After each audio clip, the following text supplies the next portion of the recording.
Assalamualaikum dan hai semua. Hari ini Nusha akan tunjukkan cara-cara untuk memasak sambal goreng pengantin. Bahan-bahannya ialah tempe, tahu dan udang yang telah digoreng, 1 kilo irisan daging telah direbus, 2 biji irisan bawang besar, 2 batang irisan lada merah, cili kisar dan bahan kisar. Pertama sekali kita perlu menggorengkan tempe. Untuk gorengkan tempe ni kita tak perlu salutkan dia dengan kunyit ataupun garam. Hanya perlu digorengkan kosong macam ni sahaja. Pastikan tempe ni digorengkan garing dan bertukar warna macam ni. Bila tempe dah masak sepenuhnya, kita boleh angkat tempe ni, toskan minyaknya dan letakkan di tepi dahulu. Bahan seterusnya ialah udang. Konsep untuk goreng udang ni sama juga macam tempe tadi, tak perlu disalutkan dengan kunyit ataupun garam. Udang tak perlu digorengkan lama ya. Bila kita tengok udang bertukar warna macam ni, kita boleh angkat udang ni dan toskan minyaknya.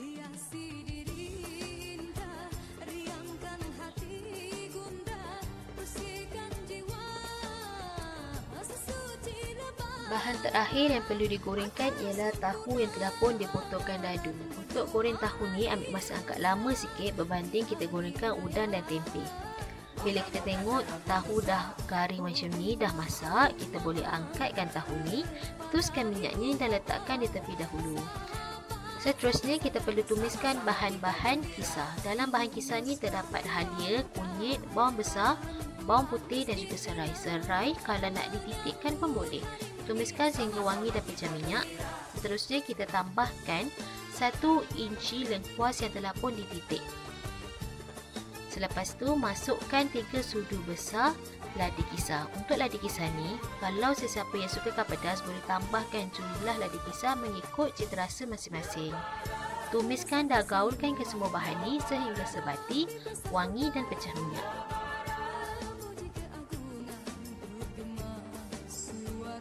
Apabila dah wangi, pecah minyak dan bertukar warna macam ni, kita dah boleh masukkan ke semua bahan-bahan irisan tadi, iaitu bawang besar dan juga lada merah.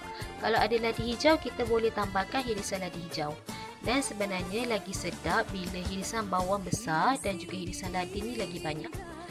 Gaulkan ke semua bahan ni sehinggalah bawang dan lada tadi masak dan layu macam ni.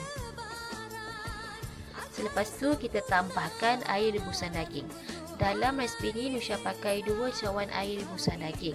Tapi kalau kita nak lagi berkuah, kita tambahkan jumlah air rebusan daging ni. Dan sekiranya tak ada air rebusan daging, boleh digantikan dengan air masak biasa saja. Biarkan mendidih seketika.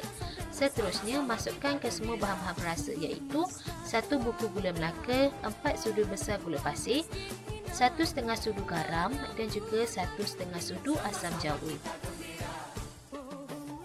Gaulkan ke semua bahan ni sehinggalah sebati dan pastikan untuk rasa dahulu supaya kita dapat rasa yang kita inginkan.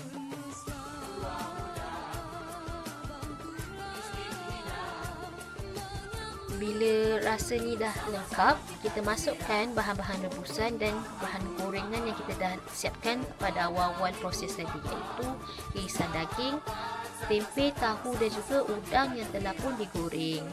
Gaulkan ke semua bahan ni dengan kuah sambal goreng pengantin ni sehingga sebati dan melitupi semua bahan.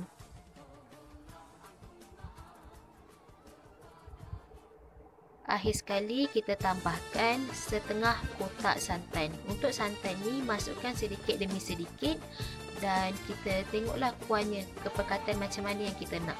Dalam resipi ni Nusha hanya pakaikan setengah kotak santan sahaja.